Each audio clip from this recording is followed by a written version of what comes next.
This is the Church of the Sovereign Christian. Now let's discuss the Christian part of the name of our church. We believe there are fundamental laws and constructs that govern our universe, such as sacred geometry, universal laws, i.e. attraction, allowance, balance, etc., and various forms of esoteric knowledge. The problem is that it is very difficult to determine which is a platform currently being used by the devil, such as the secular movement that denounces the existence of God altogether. This is designed to bring people away from religion and faith. So even though everything in the non-physical world, including the chakras and the tree of life, or Sepiroth, relate in some way to sacred geometry, so does our understanding of trigonometry and mathematics and physics. Using this system, using these systems to obtain power over the physical world instead of turning to God is quite dangerous.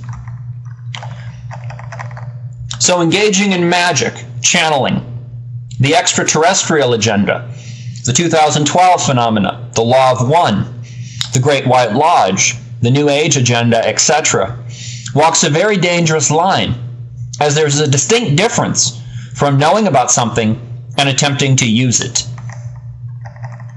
It is not wrong to become familiar with these agendas and subjects, yet delving into these platforms and actually practicing them, experimenting with them, and placing them above God is something which we advise against.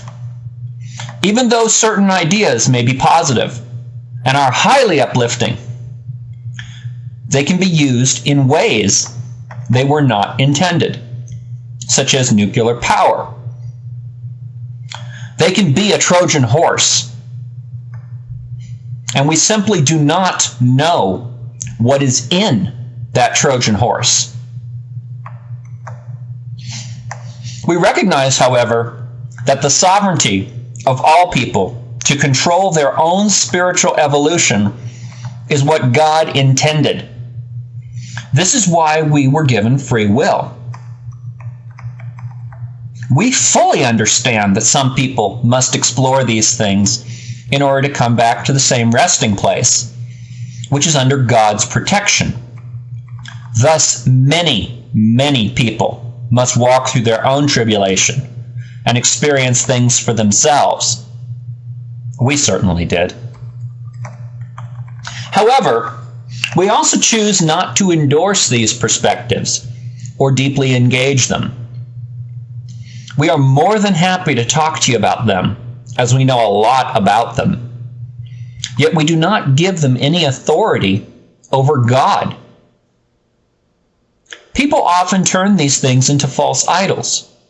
And you can turn anything into a false idol. Think about, certain types of fashion. People are interested in fashion. Think about certain types of toys. I mean, when I was growing up personally, I had Transformers. I had Star Wars. I had video games. These are all considered false idols in a lot of ways because they're driving your life.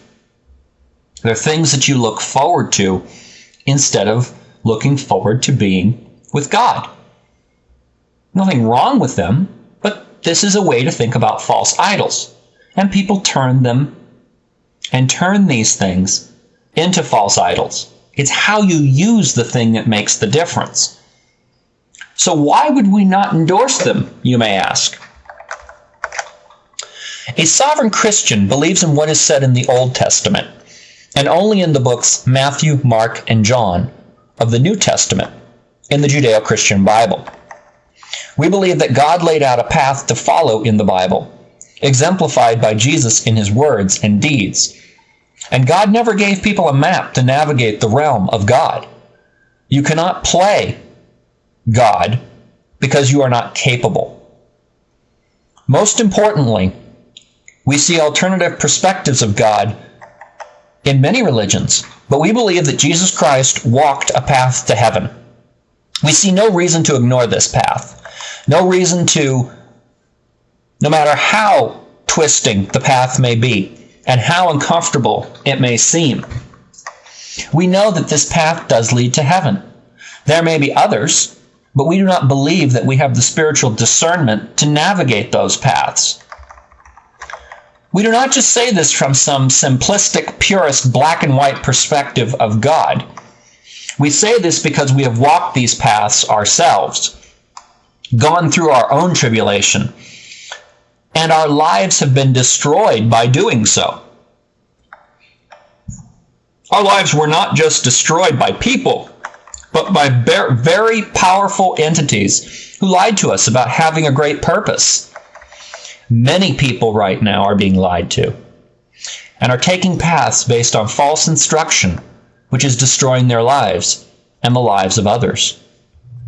You can certainly walk these esoteric paths if you choose to, but we choose not to. The problem comes from the simple fact that man is not truly equipped to walk into this domain. When someone does this, they walk away from the protection of God. The view you need to adopt to traverse the battlefield and step into God's domain is to envision yourself as part of God, with all of God's power at your disposal, depending upon your state of spiritual evolution. And you are therefore highly vulnerable. Do you really know who or what you are talking to in the spiritual domain?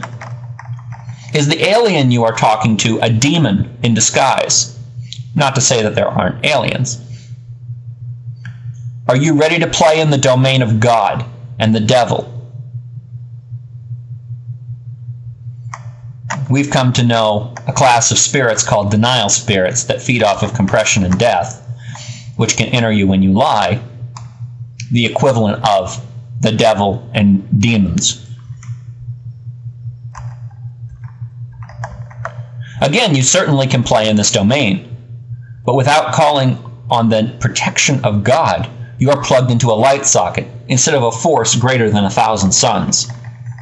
Did you know that you can only bind demons and it is not possible to cast them out unless you call upon God? Do you know what happens when you do succeed on calling God to cast them out? It's like lighting a candle in the darkness, and whatever is in that darkness seeks you out. Cast out a lesser demon and a bigger one comes to challenge you. Are you ready to risk your life and that of your family and everyone your life touches? Keep in mind, if you make one wrong move or break one wrong universal law, like the law of allowance, by trying to cast out devils from someone who does not want them cast out, no matter how good your intentions, heaven help you, because you've just opened the door to hell.